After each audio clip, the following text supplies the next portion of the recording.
How to knit Judy's magic cast-on. The magic cast-on is an ingenious method popularized by Judy in 2006, and it quickly gained popularity, especially among those who like to knit socks toe up. It creates an utterly seamless transition that does not require any grafting or seaming. At its core, it's a simple variation of the Italian cast-on and very easy to do. Let's show you how to knit Judy's magic cast-on. Judy's magic cast-on can be done with circular needles or with double-pointed needles. It doesn't matter, but since most people want to use this technique for socks toe up using the magic loop technique, I'll stick to circulars in this tutorial. Hold both needles parallel and then pick up the working yarn the way you would for a standard long tail cast-on.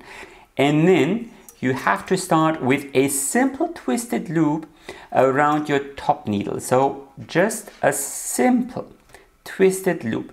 You can also start with a slip knot, but that is going to be a little bit more noticeable later on.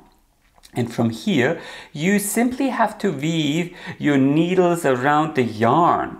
So let me show you what this means. So bring the needles in between the yarn towards your index finger and then scoop up the thread with your bottom needle. Then bring the needles around in between the yarn towards your thumb and scoop up the yarn with your top needle.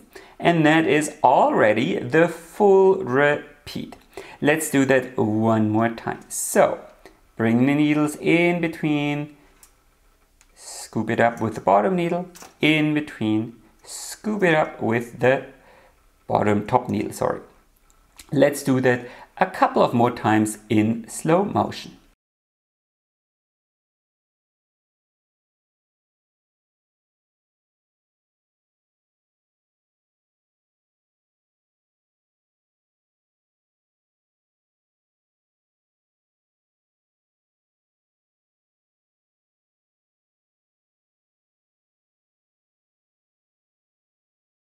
You will quickly notice that you can speed things up quite a bit. So this is a cast-on method where you can go super fast. And once you cast on the required number of stitches, ending with a stitch here at the bottom, on the bottom needle, you have to turn your work around, but you need to do it counterclockwise, because if you turn it around clockwise, this bottom stitch here will unravel. So we are going to do it counterclockwise, and this will create a little twist that will secure this stitch. And now the top thread should be connected to your ball. And from here you can just knit across according to the regular magic loop technique. So pull out that bottom needle and start knitting. See here, there's a little thread that secures this first stitch. Now you will notice that all stitches here on that needle will sit on it twisted. So the leading leg is here in the back and not in front. This means you have to knit them all through the back loop. Be careful with that first stitch. All other stitches should be secure. And just on this very first needle, you need to knit all stitches through the back loop to untwist them. From here, everything else will be the standard magic loop technique. So it's just this very first needle. And once you are done with that needle, you can continue with your regular magic loop technique. So pull out, and here on that second needle, all stitches will be mounted the regular way. So you can just continue knitting. And see, 2 rows later, Judy's magic cast-on creates this utterly seamless transition.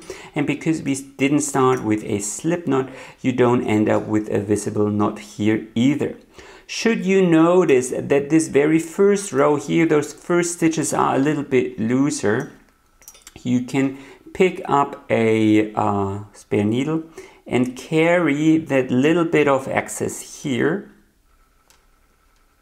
over to that first stitch, and then you can, where's my tail? You can pull on the tail to remove the excess, and then everything will look nice and neat. Some people do Judy's magic cast on a tiny bit differently. So they will start with the twisted loop, but now they don't scoop up the yarn like this. Instead, they will go around, and here exactly the same. So on both needles, you come in from the outside. See what I'm doing here? I come in from the outside. So where is the difference? Really, it boils down to preferences. I think this is a little bit more cumbersome. But in this case, these stitches end up twisted, and in my case, these stitches end up twisted. And this will define whether you have to knit through the back loop across the first or the second needle. That's the only difference. However, you can combine the two. So you scoop up these here from the inside, and these from the outside, these from the inside, these from the outside, these from the inside, these from the outside, these inside, outside. And if you do it like this, you don't have to knit through the back loop at all in the very first round. So if you don't like that, you could do it like this. I personally don't mind knitting through the back loop. One important little note here. Some tutorials will show you to start Judy's magic cast on with the working yarn here wrapped around your thumb. So exactly the other way around. So everything else stays the same. Just you switch up the order of the working yarn. The second difference, and the only difference that matters, is here when it comes to turning your work around. Here, this here is the tail. So I need to twist these two yarns before I turn my work around. And then I can start knitting across just the way I showed you before. The difference between the two methods will be the kind of half knot or knot you will be forming here. It's kind of like a selvage, but since the difference will be so utterly unnoticeable, I just stick to the regular yarn position, and because it's less confusing for me, and the finished look will be, indistinguishable. See, if you do it my way, this little half knot will look like this. But in all honesty, actually I feel this is a little bit cleaner, even though the working yarn comes from this side and not from this side. So that's why I stick to this method. So here on the left side, we have Judy's traditional method where the yarn around your thumb is connected to your ball, and here this is the standard long tail configuration with the working yarn around your index finger. And can you spot a difference? I'll turn this around. And if you ask me, there is no meaningful difference.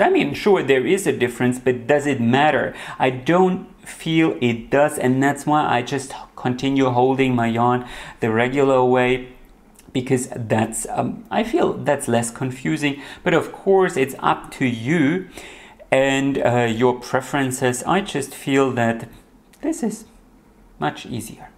You can also use this technique as a provisional cast on. So in this case, you follow the exact same steps as before, but then when you turn things around, you knit across that first row just the way I showed you before, so all stitches through the back loop.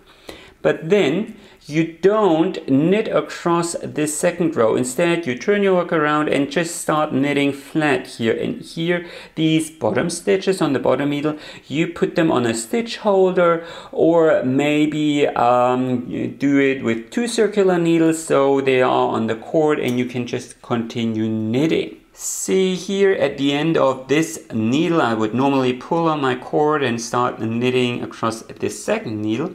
Instead, I turn my work around and purl across, or whatever your pattern is, And these stitches here stay on my cord or my stitch holder, and later on I can knit in the other direction. So this is actually quite fun and easy.